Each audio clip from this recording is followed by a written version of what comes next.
కవిత బయటకు వచ్చేటప్పుడు కనుచూపు మేర ఛాన్స్ లేదా? ఏమవుతుంది అంకుల్, ఈడినా బోడినా ఎవరైతే వారు నోటీసులు ఇస్తే మేం వారికి సమాధానం ఇస్తాం అంటూ ఒక ఇంటర్వ్యూలో కేసీఆర్ కుమార్తె కవిత చేసిన వ్యాఖ్యలు తరచూ చర్చకు వస్తున్నాయి. ఢిల్లీ లిక్కర్ స్కామ్ లో తీవ్రమైన ఆరోపణలు ఎదుర్కొన్న మొదట్లో తనకు లిక్కర్ స్కామ్ కు అసలు సంబంధమే లేదని వాదించిన కవిత ఇప్పుడు తీహార్ జైల్లో ఉన్నారు.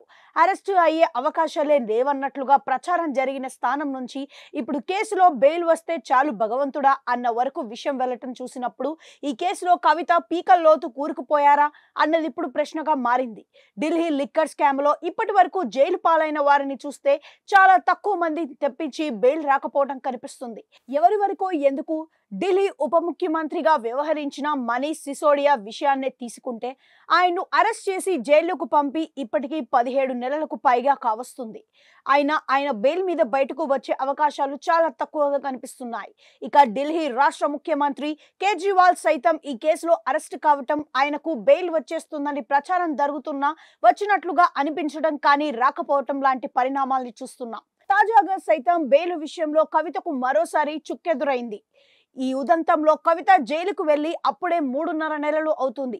అసలు అరెస్ట్ అయ్యే అవకాశమే లేదన్న చర్చ నుంచి అరెస్ట్ కావటం, బెయిల్ రావటం అంతకంతకు కష్టంగా మారుతున్న వైనం గులాబీ అధినాయకత్వానికి మింగుడు పడడం లేదంటున్నారు. ఈ ఏడాది మార్చి 16న హైదరాబాద్ లోని ఇంట్లో కవితను ఈడీ అరెస్ట్ చేయటం, ఢిల్లీకి తరలించడం, ఆ వెంటనే అరెస్ట్ ను చూపించి తీహార్ జైలుకు తరలించడం లాంటి పరిణామాలు ఒకటి తర్వాత ఒకటి చొప్పున వేగంగా సాగిపోయాయి.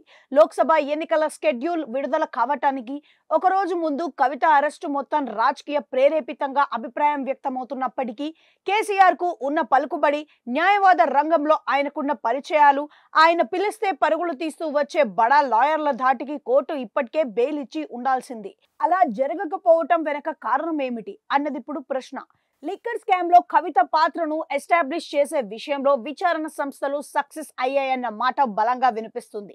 ఇదే కవిత తరపు లాయర్లకు ఇబ్బందిగా మారిందని, ఈ కారణంగానే బెయిల్ సైతం దొరకట్లేదంటున్నారు. కవిత అరెస్ట్ అయిన మొదట్లో గరిష్టంగా నెలపాటు జైల్లో ఉండే వీలుందని, లేదంటూ 50 రోజులకు మించి ఆమె జైల్లో ఉండే అవకాశం లేదన్నట్లుగా ప్రచారం జరిగింది. చూస్తుండగానే 100 రోజులు దాటిపోయాయి. 4 నెలలు అయ్యే పరిస్థితుల్లోకి వచ్చింది. ఎన్ని ప్రయత్నాలు చేసినా ఫలితం రాని పరిస్థితి. అదే సమయంలో ఈ కేసులో అరెస్ట్ అయిన వారికి బెయిల్ ఉపశమనం చాలా తక్కువ రావటం కనిపిస్తుంది.